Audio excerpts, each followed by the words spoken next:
Hello everyone, Lauren Wild here, the Church Witch. Give you guys a couple minutes to join.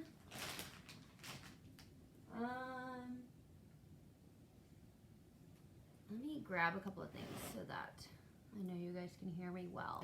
Give you guys a minute to join. Hold on. Come on in. I'm just getting my space set up. Hold on.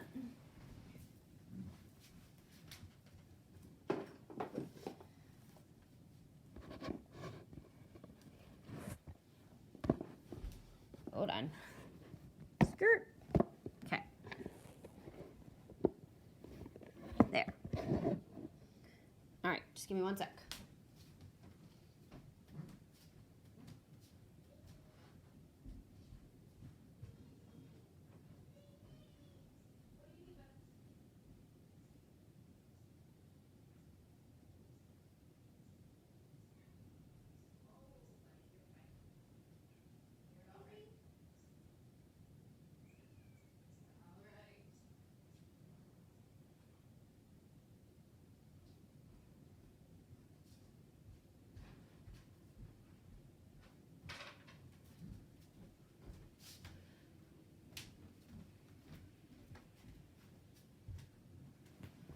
All right. Hey everyone. Okay, so why I decided to pop on here is because I've been seeing and experiencing my own anxieties and shit bubbling up to the surface that tends to happen when Neptune stations retrograde. So there's a few things that I want to talk about. This is a little bit of like the Astroforecast, and I'm also going to talk a little bit about some of the things that are going on in terms of like advice. Okay, a little freebie for you guys. I'm trying to get my Wild Hearts Coven full. It's $33 a month on Patreon, and these are some of the things that we're going to dive deeper into in that space. But essentially, what we're looking at is working with mindfulness and skillfulness around these transits. Okay, so I know you guys hear me say it all the time. Astrology isn't like, I don't believe astrology is technically our fate. I believe that it's a tool to bring more awareness and more conscious choices into our lives. Do I think that astrology is the way of the future? Absolutely. Yeah. I mean, it's basically, energetic weather forecasting. It's like, would you really want to go to the Bahamas if you knew that it was hurricane season in the Bahamas? Like, right?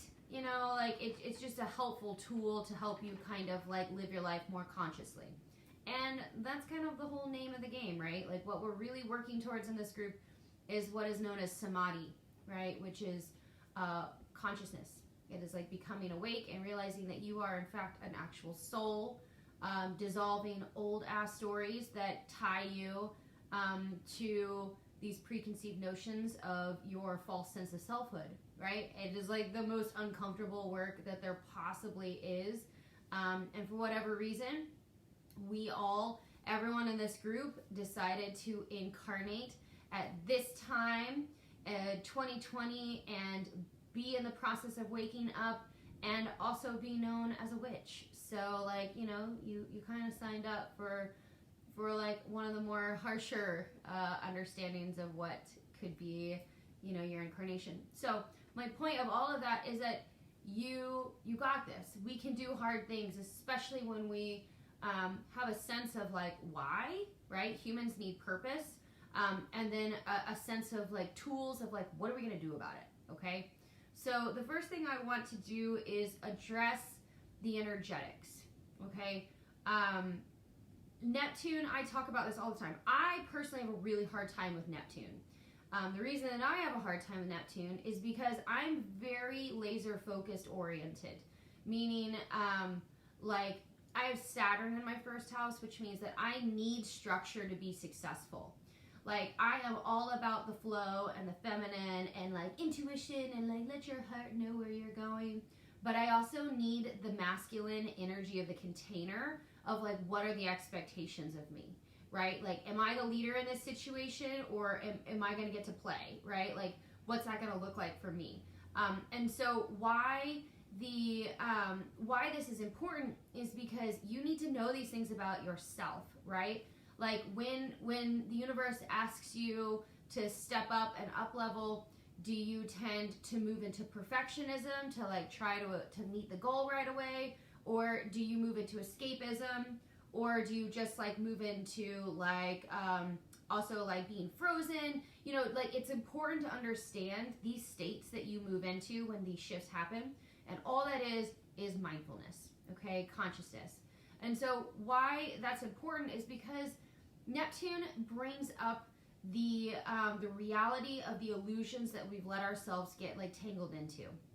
Okay, so Neptune is very different than the energy that has been governing our planet for the majority of the last 5,000 years. So the majority of the last 5,000 years, we have been very Saturnian.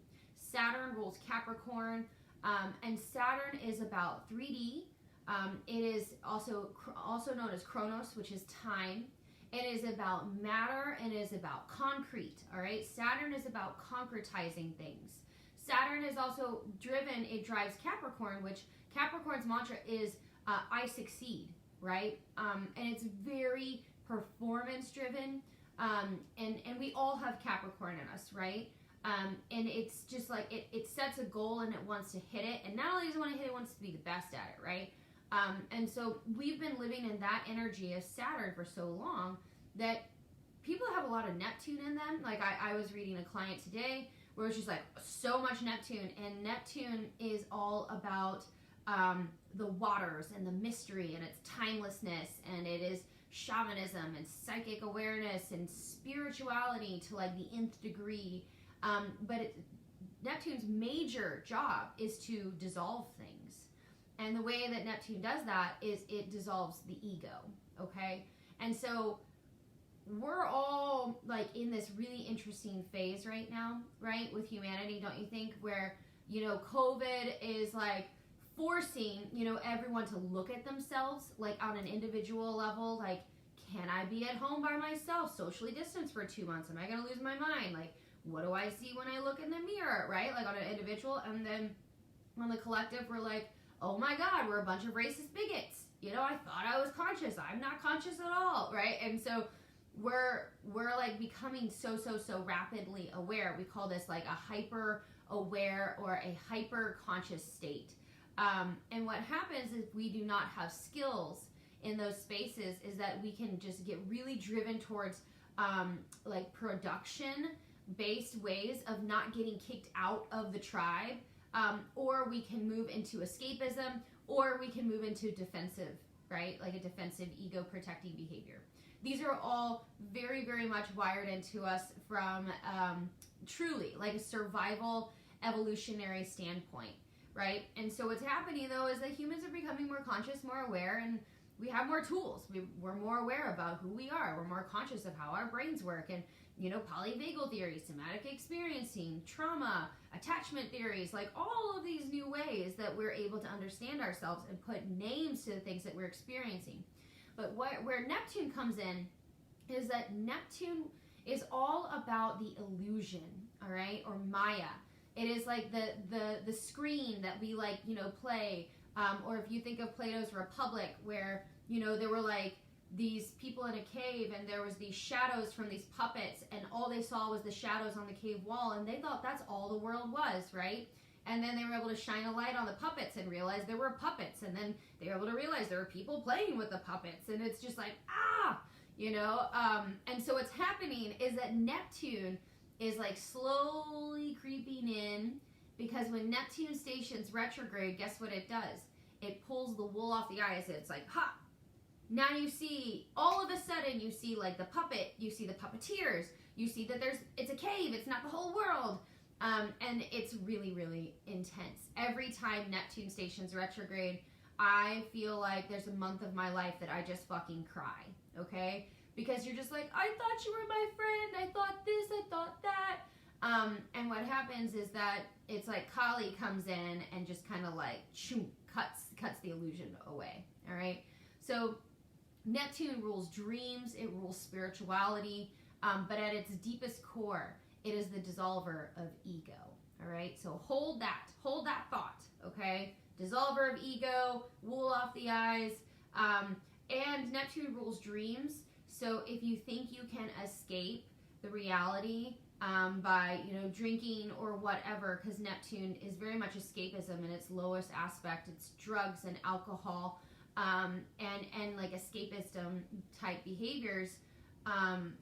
It will get you in your sleep, right? Like Neptune will get you in your sleep because Neptune rules dreams and emotions. So it will naturally bring all these subconscious fears up to see them, okay? And so there's two other aspects that we're working with, right? So then Aries, which says I am, it's the head, it's the mind. It's more the physical head, the physical body, but it's also the mind. We have Mars, which is the ruler of Aries, which is, how we take action, aggression, impulsiveness, our fitness goals, our sexual desires, like all of these very physical, like masculine driven energies are really and truly like moving straight into the forefront of Aries, which says I am. All right. So what it's now doing is it's also bringing this massive punch of like aggressive energy that's like, well, I am, right? And so the ego being dissolved, and then the strong like I am is like, it's just irritating, okay? And Aries is already like very like, it needs to move. If you do not move in these days, you're going to literally just feel a strong build up of pitta energy, which is just very tamasic. It's like it's like toxic, right? It needs to be burned out, purified out of the body. Physical movement, sweat, like physically move your body is literally the most important thing to do right now, because you're probably more prone to anxiety and like reactionary states. Like I have an Aries moon, and my nature is to react versus respond. I've had to do a lot of work around that. You might notice that like your response is a lot shorter. You have like a hair trigger temper currently. It will settle, but why this is important is because you want to pay attention to the things that come up, even the subtle things that come up during this period of time, because Mars is going to be in Aries for 6 months, okay? It's usually in there for about 8 weeks. 6 months, y'all. Hardcore. Like, 6 months. The last time Aries was in Mars for 6 months was 32 years ago. It's been a long ass time, all right? And so what you want to do is you want to look at your chart and you want to notice where in your chart is the cusp of Aries. And by the cusp, I mean like 0 degrees of Aries, all right? And that will tell you a lot about like where this is going. Now, Aries is going to station retrograde at 25 degrees of Aries in September. I believe it's September 14th or 11th. I can't remember. And it will be retrograde until about Thanksgiving. And then we have the shadow period, what we call the retro shade, right?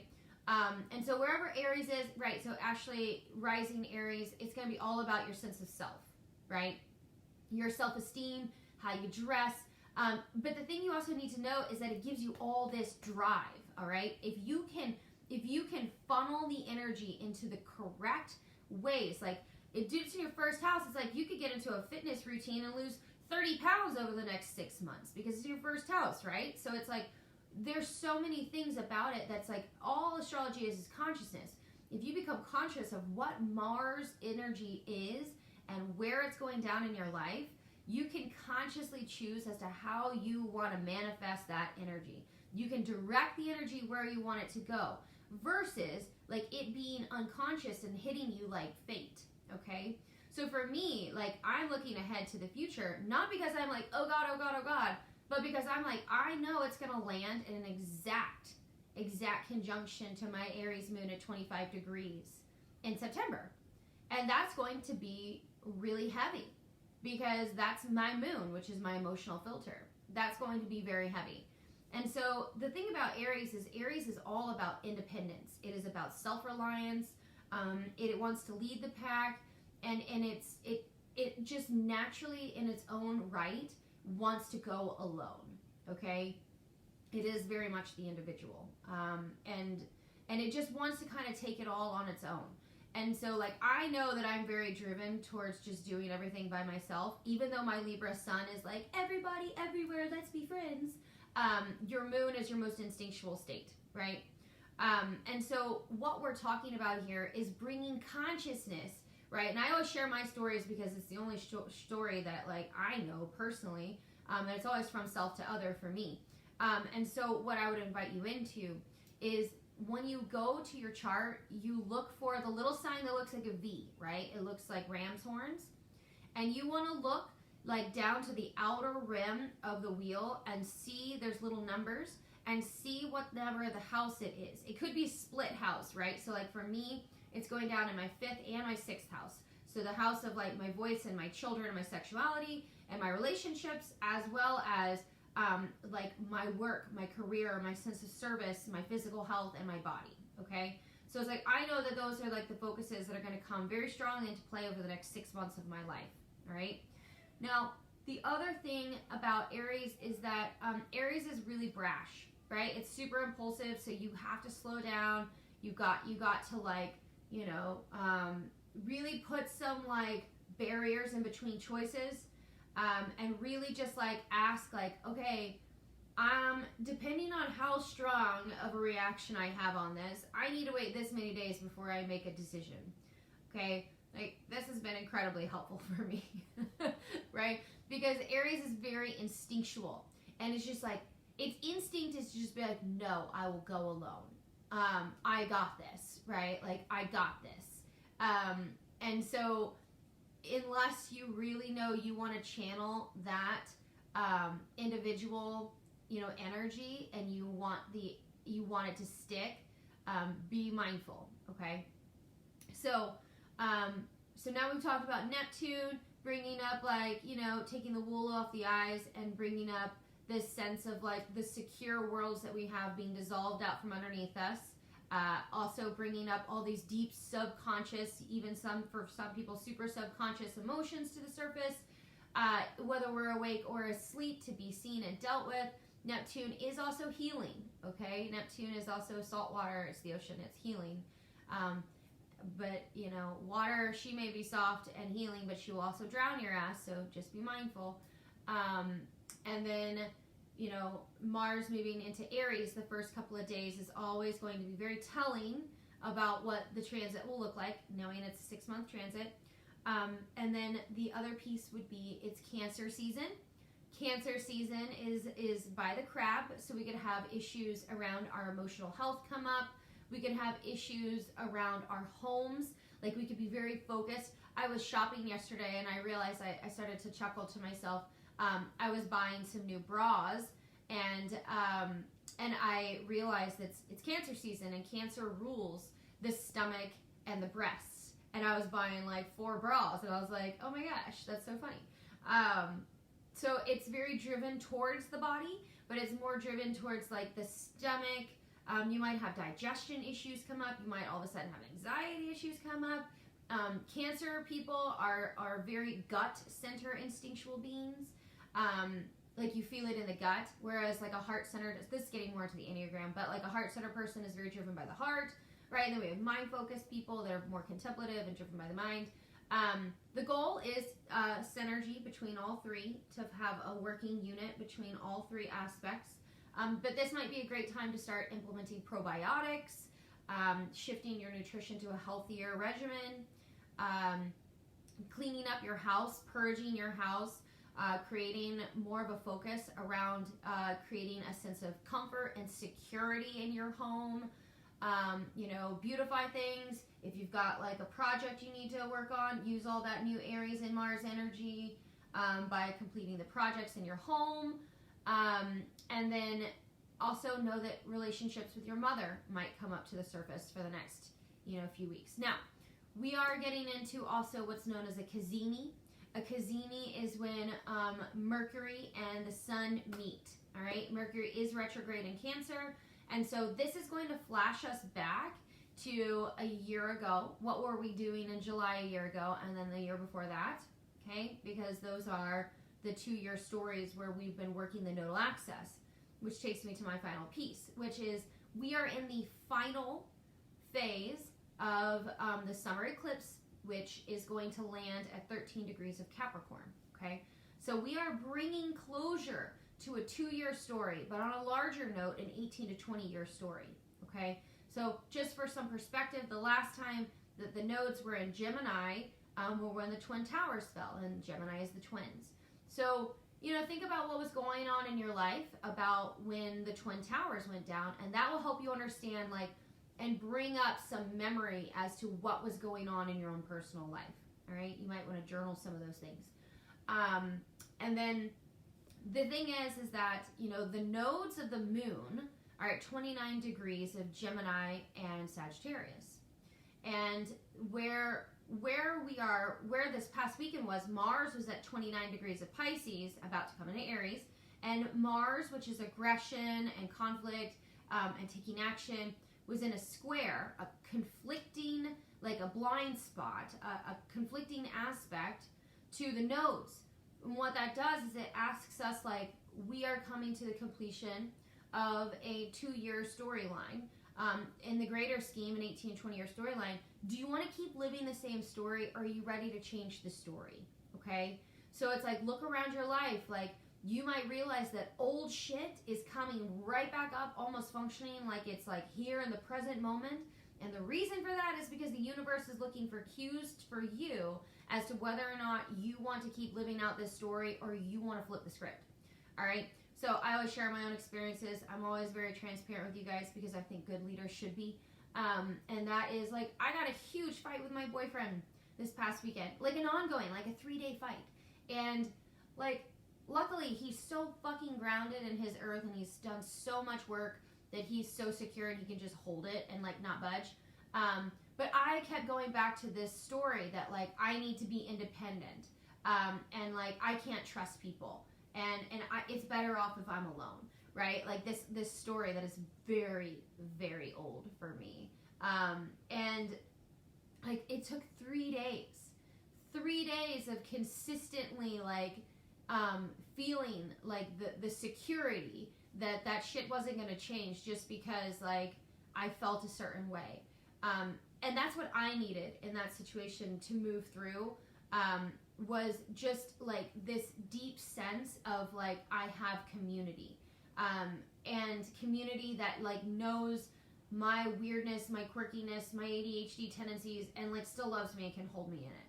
And that was I've cried for days. It's been so healing for me.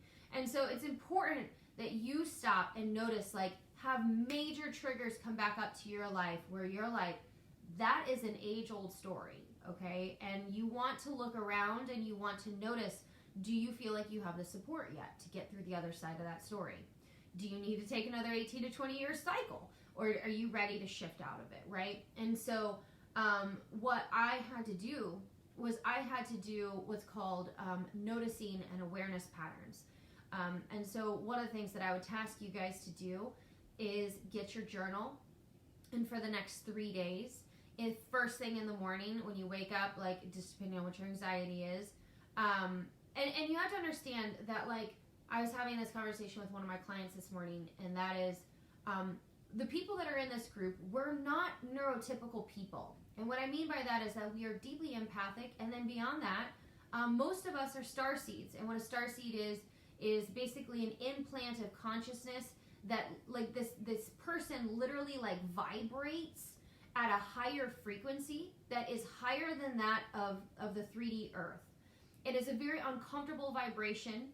You naturally feel like you don't fit in, and the reason for that is because you're meant to bring the Earth's vibration up to where you naturally vibrate in your lifetime, okay? Now, for most people that doesn't happen. However, though, we are starting to really bring this new vibration into the Earth. And so for people that have been diagnosed ADHD, it's literally like your job is to engineer like by touching and by pinging around and by feeling and getting the feedback of where the earth is at. And so it's important that you understand that like you are this way and you are empathic, and you are driven, and it's not a bad thing that your emotions are driving you to have a sense of awareness about your surroundings. It's just like, what are we going to do about them, right? And so the tool that has been the most life-saving tool for me has been mindfulness and dialectical behavioral therapy, okay? DBT. So DBT is, like, if I was going to go back to school and finish my psych degree, it would be to become a DBT therapist. It is literally Zen Buddhism mixed with mindfulness and cognitive behavioral therapy. And so there are, and I'll put in the link below, y'all don't let me forget, there's a book that's like the second edition workbook, and it's literally just like self-soothing tools and emotional regulation tools. Also, you can get on Google and you can look up like DBT skills groups in my area. Typically there's a DBT professional that will have like a 12-week skills group, and it's literally just skillfulness as to how to deal with your emotions in like a systemized way. Because it's important that we understand as empaths that our main way that we deal with things is very much an empathic, meaning like we sense the perception of the world around us through our senses. It's not as much physically in front of us. And so we need tools to be able to start to like name and identify what is the energy of that. Did that feel like hot? Did that feel cold? Did that feel like stabby? Right? Did that feel warm and soft? And so it's like mind and body based awareness is such an important tool in these times when everything is crazy and then Neptune comes retrograde and then just starts fucking dissolving shit out from underneath us. It feels very, it feels like the ground is dissolving out from underneath you. And so what we need in these times is tools. And so on top of the DBT stuff is going to be building a daily practice, also known as sadhana. Sadhana is a menu of self-care items, okay? It could be something as easy as like, basically write down 10 things that you know you love to do, and then for a week you pick one of those things every single day. I love to go for a 30-minute walk in the woods, and guess what, like that is going to be my practice. That is my spiritual practice and devotion to myself and to spirit and the world for this week. Is I'm going to get up in 30 minutes, I'm going to go for a walk in the woods. That's my spiritual practice this week. It's creating like these daily things that keep you checked in, and as I'm doing that, I'm like, how do I feel in my body? I definitely didn't get enough sleep last night. That's a higher vulnerability. I know that I'm going to be more irritable today, so I should probably not get into really like challenging conversations today. I should probably, become more clear with my people. Like, hey, I'm feeling a little irritable today. It has nothing to do with you. Let's go ahead and schedule for later in the week so I can like push through some of this weird shit I seem to be purging out. It's all about mindfulness. When we become mindful and we have good tools, we become more conscious humans, and then we are able to be more sovereign in our bodies and not constantly dealing with the guilt and shame that our mind always wants to put us into, okay? So again, I'm not a dialectical behavioral therapist. I am just in love with that practice, and I'm sending you in that direction. Another really amazing tool is get on Pinterest and look up emotional regulation skills or DBT worksheets and print them off. And like it will change your life. It's literally just mindfulness and Zen Buddhism. Okay. The other thing I would say is, and go ahead and post below if you guys have any questions about what's going on. Just post below. Okay. The other thing is that as we move through the next 2 years, we got our first lunar eclipse at 15 degrees of Sagittarius about a month ago. So we're starting to bring that into closure, is that we are moving into the full moon. Okay, so we're a full moon in general in Capricorn, but we are moving into an eclipse. It is a lunar eclipse, and anytime there's an eclipse, it's a big, it's a pressurized vortex of change, all right? So the change signaled a week ago.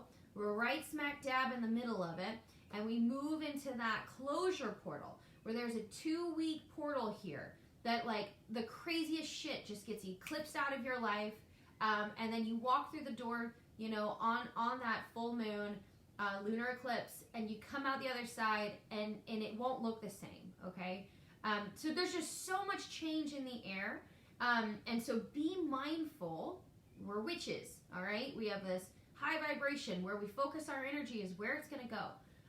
See if you can get your awareness to stick on what you want it to be, not what you're sad it's going, like it's no longer being. Like, I'm not saying get past, you know, just don't deal with it. Definitely deal with it. Grief is completely attuned to gratitude. We wouldn't feel grief over something if we weren't grateful that we had it. Like, right? We all need to grieve these things that we're leaving behind. But it's also just getting to a place where we understand that in a week from now, we're on a whole new projection. We're on a whole new 2-year journey, really 20-year journey, right? What do you want that to look like? Think long vision, right? So one of the most amazing things that my teacher has taught me is long vision magic. And that is like, where do you want to be 20 years from now? Not in your head. Move into your body. How do you want to feel 20 years from now, right?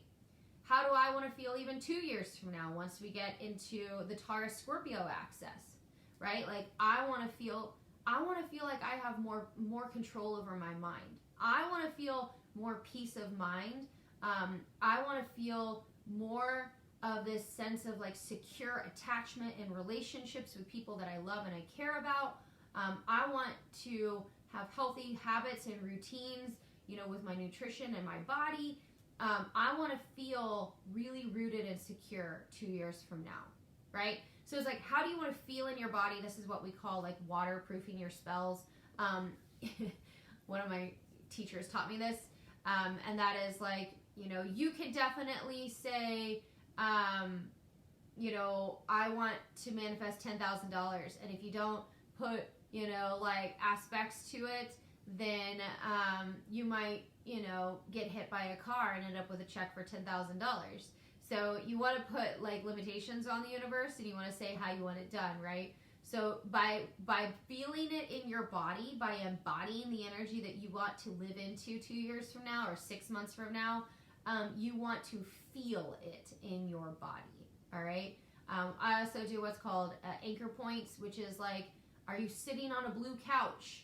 Is there a fire, right? Like bring as much embodiment to it as possible. Notice the colors, notice the season of the year. Like what does that look like? Bring as much visualization into the vision and the spell as possible. Just a little tinge there. Let's see. Janessa, you said you missed the first part, but recommendations to address waking up with anxiety. Is it the same protocol for going to walk or doing mindfulness in the morning? You mean like the awareness? Okay, so it's a two-parter, all right? Two-parter. You wake up in the morning. Hopefully you have a glass of water by your bed. Drink water. That hydrates your body. It also wakes your mind up. And then get your journal and your pen and allow yourself, and you don't have to like stay in bed. You can like get up. It's just like within the first 30 minutes to an hour. Like what are the things, what are the observances that you notice that your brain is bringing out to you first thing in the morning? And one of the things that I say is that if you have the same consistent thought for like 3 days in a row, then this is something you need to like actually like navigate through, right? If you are just consistently like dealing with anxiety, it's important that you wake up and you write down. So you're like immediately waking up and feeling anxiety and often nausea with anxiety. So Janessa, what I would also suggest is like take it one step deeper. Get out your cards, okay? Get out your tarot cards and ask your tarot cards to reveal the subconscious nature of why you're dealing with this anxiety.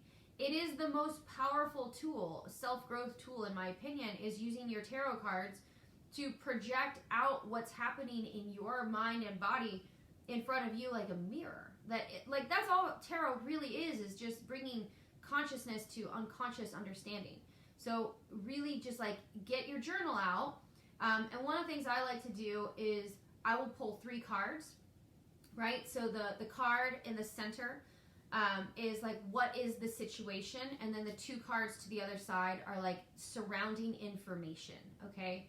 Like what is like, what's part of this? So essentially, if you had your cards out, and say I pulled 3 cards, the first card would be, you know, like what is the situation? And then the other 2 would be known as like surrounding cards. Like what is the energy leading into this, right? These are my cards that I pulled this morning. So these are things that I do when I don't, like I wake up and I don't have anything to work with. And sometimes I also just really appreciate stillness of mind. But if you are looking for those awareness patterns, pay attention to like, is there something that's triggering you, right? Like if you notice that you're like, I haven't talked to my mom in 5 days, and every time you think that, you have this immediate like dark cloud over your head, and you just are like, and like you feel like shut down, right? Like that's a major trigger pattern that you need to work through. You know, like I think about that. Like I have one friend that I kind of lost during COVID, and you know that weird like graveyard of text that just like the string just like stopped, and there was an awkward conversation, and you don't know how to restart it. And every time I think about this, it like puts me back into an anxiety state of like, should I message them? Is it too late? Right? Like you have to become aware, and you have to take responsibility around the things that are triggering you. And then you need to like just start free writing. Like, well, why has this happened? Well, me, I'm afraid of rejection. Like, what if she doesn't want to be my friend anymore, right? You have to be really fucking honest with yourself. And then you have to decide, is this relationship valuable enough that I'm willing to step into a humble zone and say like, hey, I understand shit's been weird. I value our relationship. I've been a little stuck. Do you want to meet up? You know, and you gotta wait. Right, so same thing. It's literally just bringing awareness to the situation, okay? You've been in no contact with your sister for 6 months. You're definitely processing that. Yeah. And Cancer season always brings up the feels, like hardcore feels, okay? So, does anybody else have any other questions about the energy that's going on that you guys want me to address from an astrological perspective, or a mindfulness perspective? Go ahead and post them below. Janessa, what I would also suggest is go one step further, and that is ask your cards to give you 3 next steps as to what to do about the situation, okay? So do a whole new spread and just be like, I need 3 cards of advice as to what I need to do about this anxiety. Okay, I think I have a little one about to come in here. We'll see. And then Christina, you said, could Neptune retrograde reason be completely engrossed in the mind? Yes, but then are you Aries rising? Christina, what's your rising sign? I don't remember what your rising sign is. I feel like you had Scorpio in the 8th house, which would make you a rising Aries. Tell me what you got down there, because that could also be a major reason why you're all in your head. Neptune retrograde can put you in your head. That's more of the Aries, because Aries is the head. It's you feel like you're escaping in mind constantly. Yeah, that would be Neptune. If Mama, that's the specific way that you're feeling Mommy, is escapism, then yes. Mom